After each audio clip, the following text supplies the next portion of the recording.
So, the purpose of this demonstration is to show that you can make it around the circle if you have a certain minimum velocity. So we start the object from here.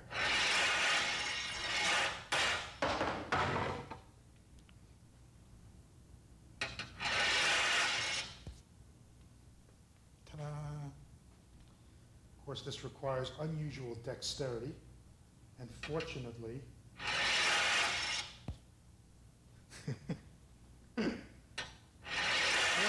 it is well within my means. I can even do it with my left hand. If we started out too low, it will come around. Not having enough velocity, it will leave the path and probably go in some sort of a parabolic arc. In fact, no probably about it. That's what will happen. So if we do that,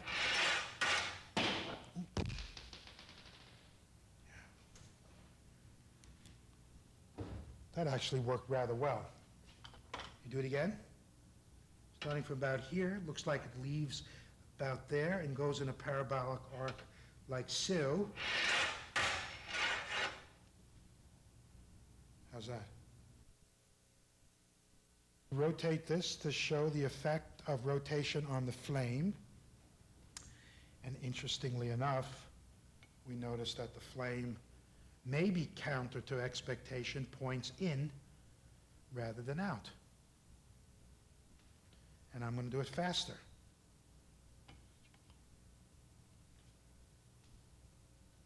Oh, that's great. Oh,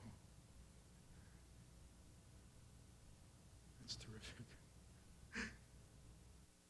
If I do it with the proper minimum speed, or greater than the minimum speed, the bucket and everything in it ought to make it around the circle, and the water will go around in a circle rather than down on my head. So, I will say 1, 2, 3, go. 1, 2, 3, go. Here we go. I heard it slosh.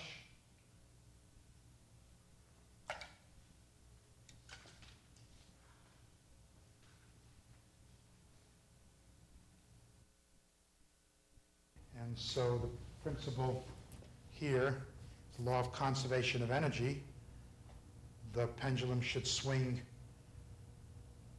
to equal heights on either side, since no energy is lost and no energy is gained. Of course, a little amount of energy is lost due to air friction, but for a heavy bowling ball like this, that energy loss is very small.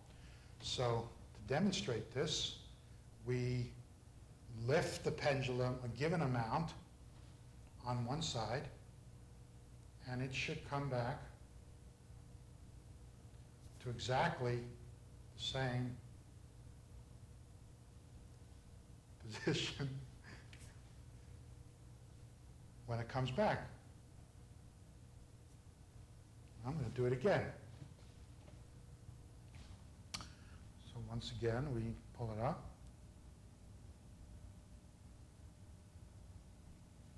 Let it go. Try not to move. That one was good. See me turn red?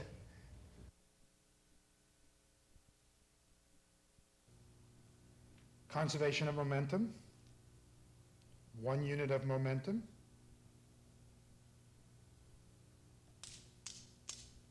Momentum in equals momentum out.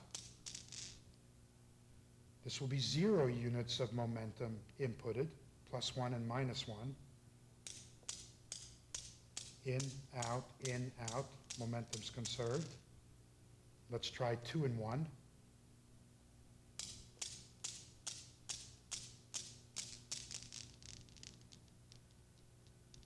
Three and 2.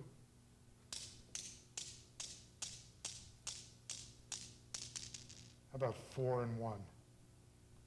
4 units of momentum, 1 unit coming in the other way.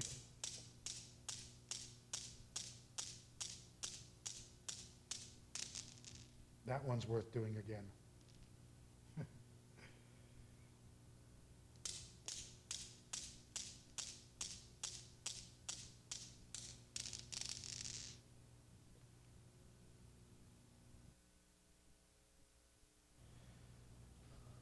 looking at this object, which is a fork and a spoon.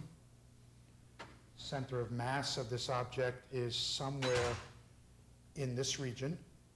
So of course I can't balance it like this because there's nothing there. But I can, in principle, if I put a light toothpick through, and then maybe I can balance it.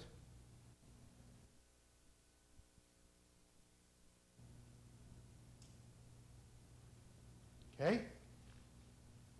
All of you folks out there in TV land, it is balanced. And now, since we at least believe in principle that most of the mass, or all of the mass, or virtually all of the mass, is in the fork-spoon system, we ought to be able to burn away the toothpick.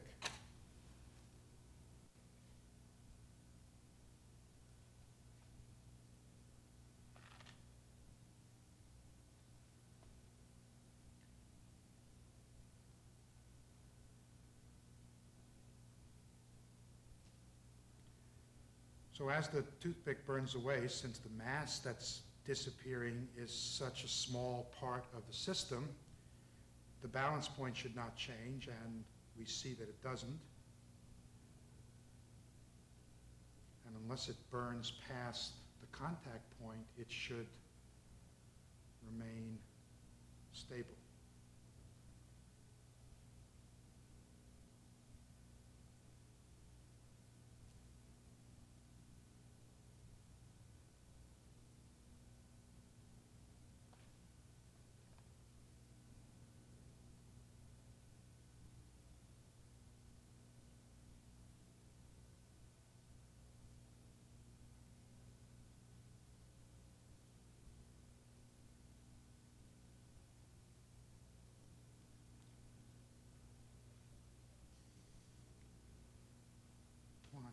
There you go. Just take this little. And there you have it.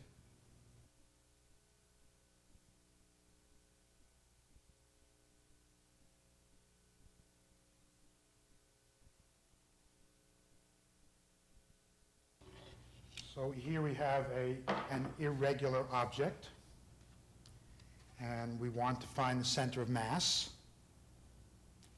And so what we do is we hang it from any point through here, and we let it come to its natural rest. And one of the principles that we understand is that the center of mass has to be somewhere along a vertical line. So it's somewhere along that line. I guess we could take a piece of chalk and somewhere along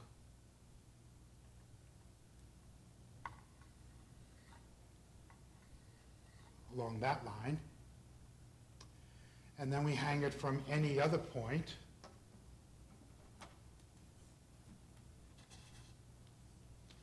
Let it come to a rest. Quite obviously, this has been done a few times before, and we can see that that point is the center of mass. At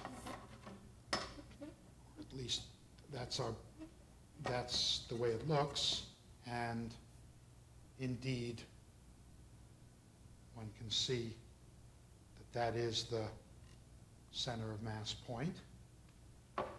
So we believe that the center of mass is right at that point, right here, and we can demonstrate that by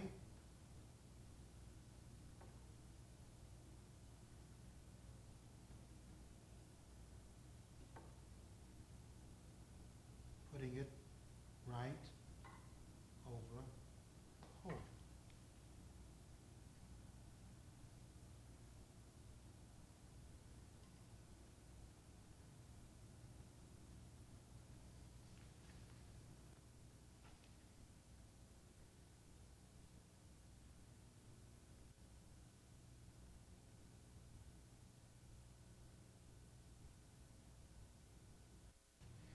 The particular property of matter that we're interested in is called mass. And the definition of mass is it's the property of an object that resists motion, called inertia. So if an object has mass, it has inertia, it resists motion when a force acts on it. And so it's conceivable that if we exert a force rapidly on a system of objects, it might resist the motion and might in fact resist the motion so that it doesn't move. So I do this without saying very much because we're going to take a close-in shot, but of course I have to psych myself up and roll this thing, and you want to take the objects by surprise. If they know you're coming over, they won't participate. So what you want to do is you want to deflect their attention to it quickly. So here we have a perfectly balanced, or nearly perfectly balanced gyroscope. The angular momentum is constant.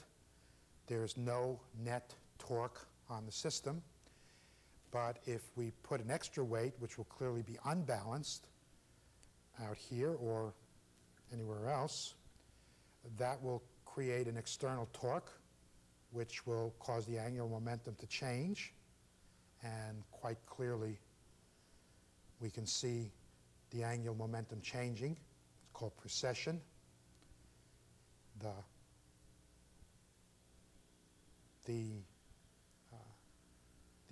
angular velocity of precession, the omega of precession, the omega sub p, is proportional to the original angular momentum. So it turns out the faster it goes, the slower it precesses, and there's a lot of interesting physics that one can do in this analysis.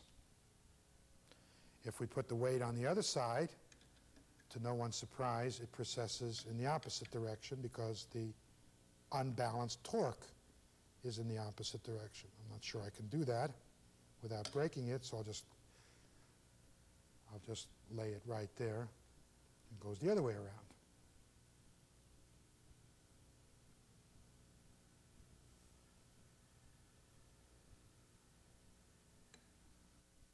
Archimedes' principle. Each of these funnels is connected through the base. So we pour the liquid and we observe nothing.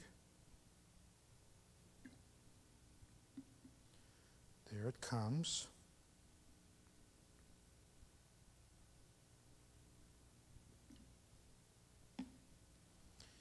And we note that every level is at the same height. Fluid seeks its own level.